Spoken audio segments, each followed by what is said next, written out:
Париж Гарден, сграда 2,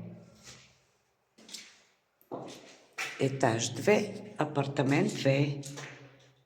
Влизаме в коридор, който си има място за перално помещение. Отдясно достатъчно голяма баня. Тук срещу банята имаме спалня с изглед към широко покривно пространство, което покрива магазините.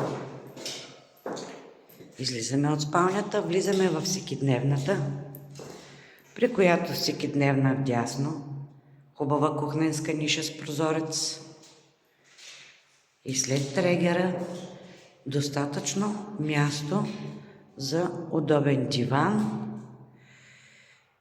и телевизор.